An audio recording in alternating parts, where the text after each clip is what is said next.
Okay, Ronan, very nice to have you here.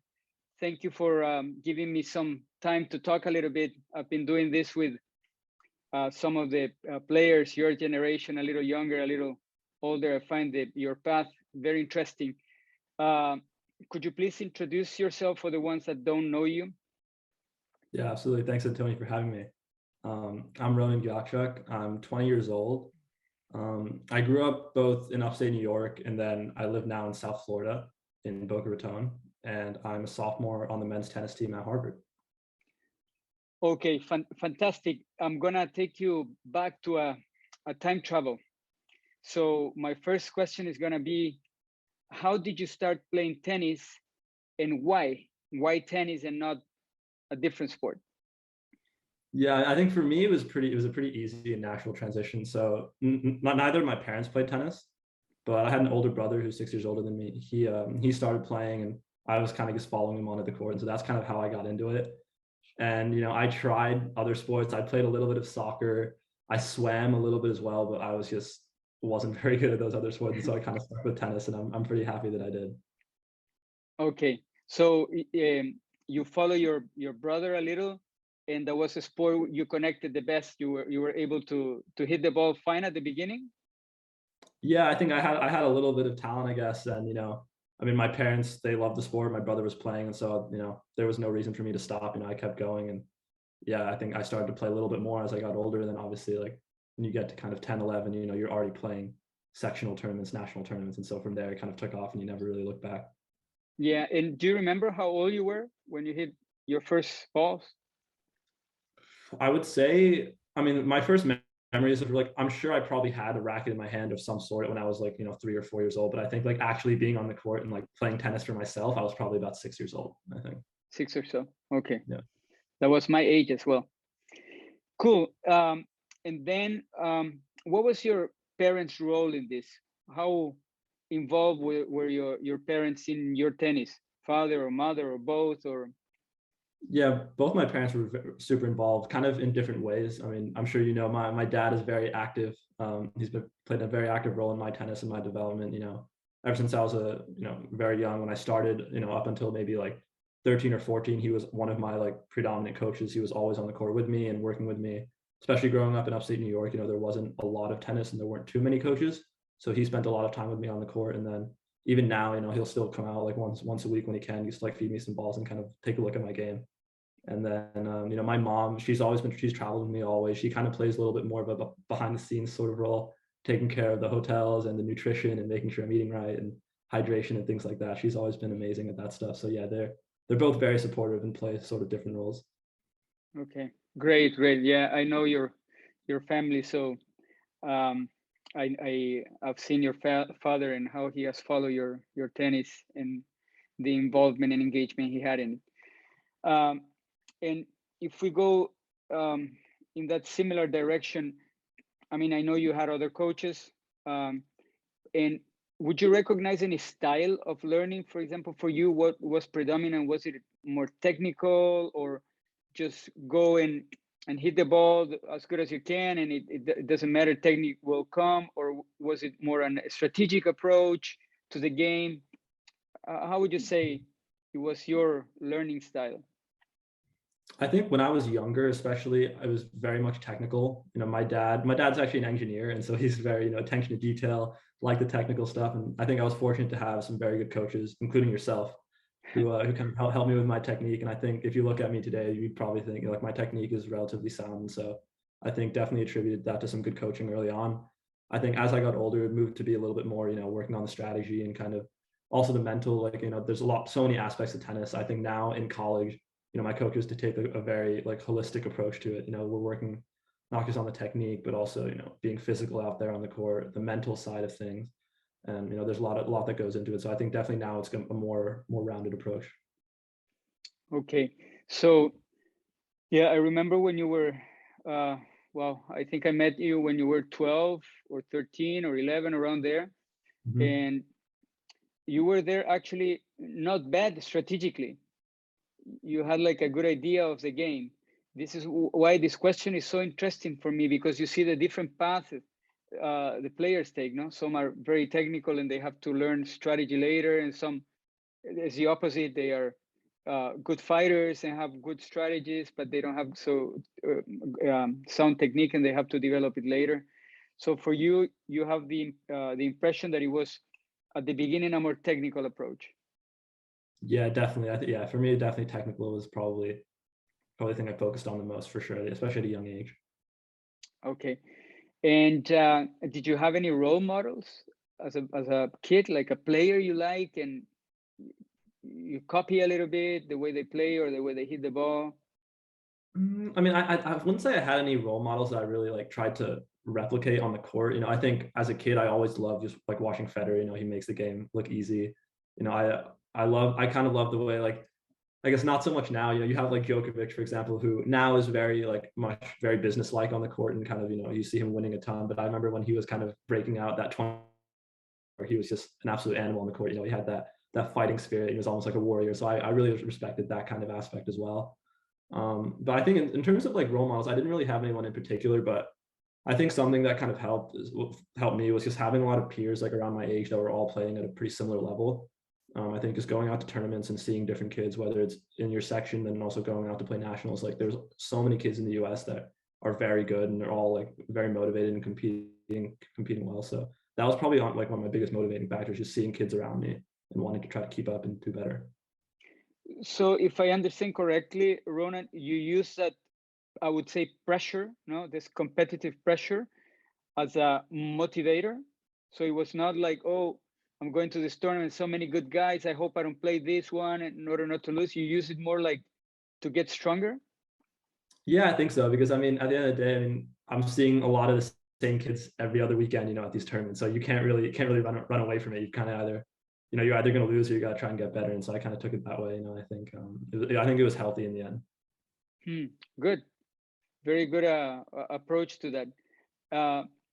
Do you consider yourself, when you were on that segment, like you could deal with defeat well, or were you down like for a couple of days and in your head and this is not working and bad, or could you be analytic and move forward? I think, I mean, I've always been someone that's been relatively calm on the court. So I think like in the moment, I was always pretty calm, but it like losses, obviously it stung a little bit. I don't think I wasn't over it in an instant. You know, it definitely took maybe like a couple hours, half a day or so, where like you're kind of upset. But I think after that, like definitely the next day, you're able to look back and like see like what did I do wrong or where could I have improved. I don't think I've been one to dwell on matches for longer than a day. I don't think. Okay, that's good. It's good. And in your years playing tennis, did you have any moment of insight so far that you say, wow, I understood something that was right in front of me and I couldn't see it, and now I understand? Do you have any moment like that? Yeah, I think so. So it was 2019 summer, like kind of, I think it was in June. I was playing a futures in Orlando. And you know, I was kind of like in that kind of transition period where I was pretty much finishing up juniors and I was going to go to college in August. And you know, I was top 100 juniors, so I decided to kind of try to play some futures ranking to get in. And started playing some main draws, and I kind of realized like, you know, my ball striking ability was there. You know, I was able to hang with these guys, but like the intensity physically like wasn't there. Like that was definitely like the area where I felt I needed to improve the most. And so I think that, you know, I played Orlando Futures in June, and I think I played a good match against Kovacevic. I lost in 3 sets, but like I kind of felt like, you know, this guy had like a little extra gear that I didn't have. And so I remember training really hard for a few weeks, and I went out later that summer, and I actually had some good results. I think I made a quarters in the future, a semi, ended up making the semis at Kalamazoo at the end of the summer as well. So I think that was definitely a kind of a turning point, or kind of definitely a moment of insight where I kind of realized I need to improve on this. Okay, so there again, losing a match gave you the insight, like a different understanding. Good, good. You know, Ronan, I think that's one very important quality. I always talk about, it sounds not great at time, but I think tennis players, they have to be great losers. You have to know how to lose in order to bounce back with the experience you gain. Otherwise, losing is totally for nothing. No? If you lose and you don't learn, it's not too great. Great. And what is your biggest challenge right now? Yeah, I think for me now, I mean, like I said, I'm a sophomore at Harvard on the tennis team there, and so there's a lot of kind of things to juggle, whether it's both, you know, your tennis, school life, social life, and then professionally as well. So I think, you know, that's definitely my biggest challenge is trying to juggle those things. You know, being a student athlete is difficult at any school, but I think specifically at an Ivy League school or at Harvard, I think there's a little bit added dimension just because the academics are very rigorous, and so there's not too much free time, and so I think trying to find that balance where I can really get the best out of both my tennis and my studies is something that I've been working on, and I think I'm starting to kind of get the hang of it now that I'm in my second year. Okay, and do you have like similar days? For example, like Monday is the same as Tuesday, or are they different? Yeah, so for us, Monday is our off day from tennis. So Monday for me is usually a heavy class day. I try to schedule more classes on Monday so I can kind of get some work done, things like that. Tuesday, Thursday are similar. Usually we're lift in the morning and then practice right after for 2.5 hours. And then after that, I'm free to go to class. So that usually looks like 7:30 to maybe 10:30 over by the courts. And then after, or I have the option to go back in the afternoon if I wanted some extra reps. And then kind of Wednesday, Friday are afternoon team practices, playing with the guys, do some doubles as well. And then the weekends, you're either competing or you get extra reps as well. Okay, so you have different days during the week, so you have to be flexible with your scheduling of activities.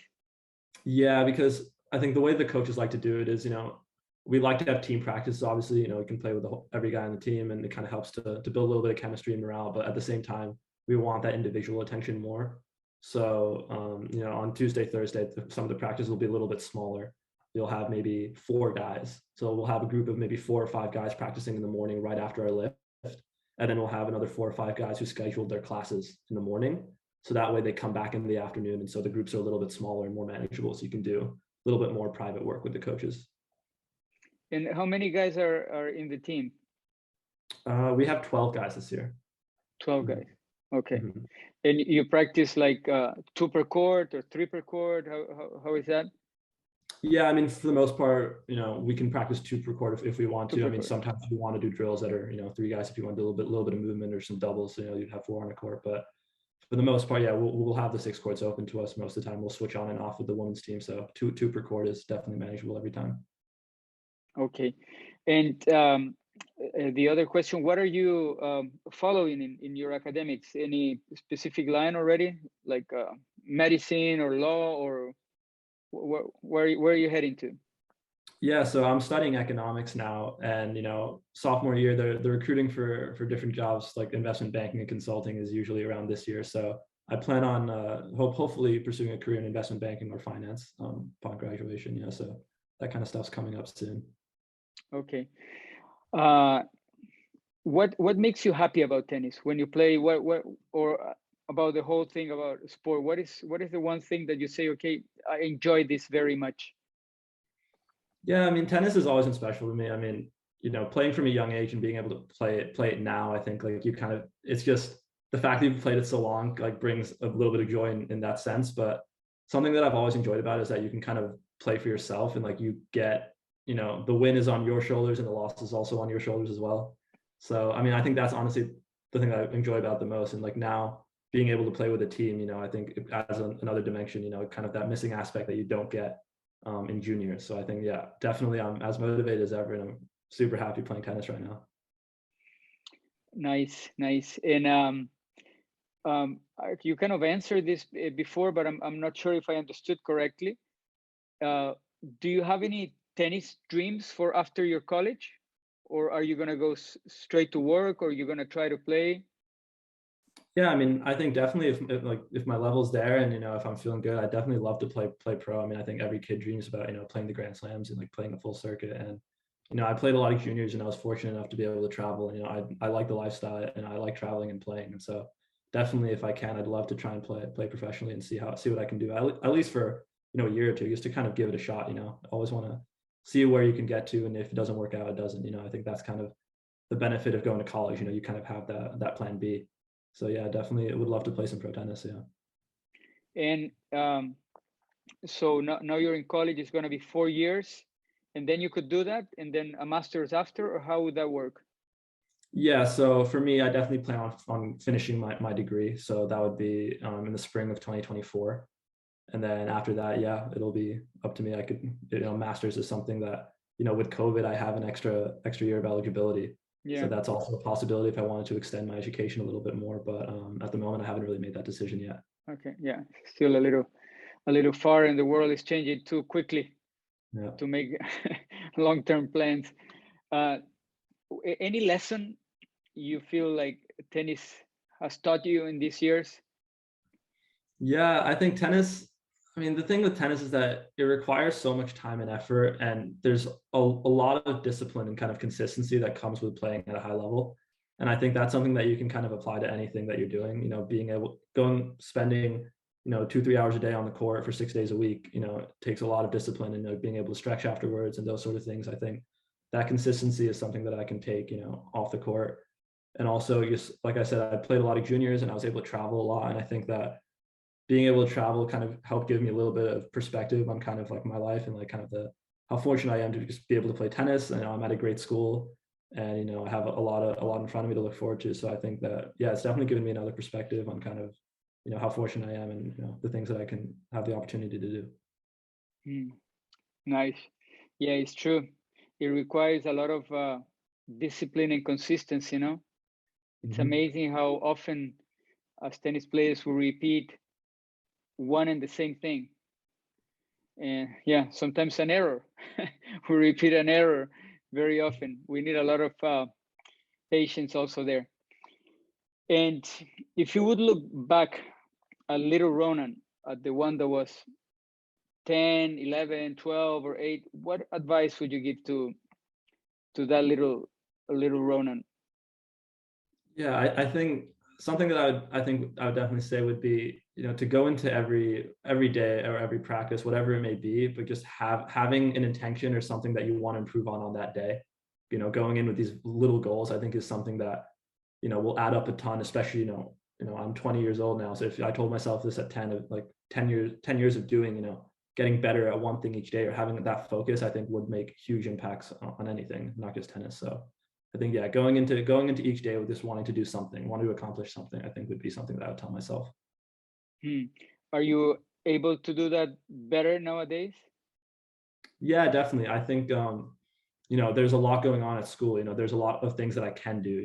Whether it's looking ahead and job hunting and studying, or it's like focusing on tennis and trying to improve. There's a lot of different things that you can kind of do. And so I think I've become much more structured in the way that I approach my days, rather than I've got tennis for a couple hours and then I'll come back and then tennis again. There's more to my day, a little bit more structure now.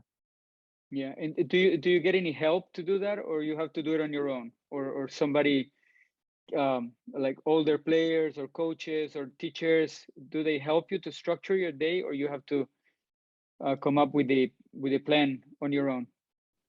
Yeah, I mean, there's no one formally that will structure your day for you. At Harvard, I think that's the one thing that's kind of a little bit unique, maybe, is that we have the same resources as every other student. The athletes don't get any other treatment, so there's no one that will kind of do your schedule for you. But the upperclassmen and the guys on the team, the coaches, they're all amazing resources, especially for guys coming in who are unfamiliar with college tennis and just college in general.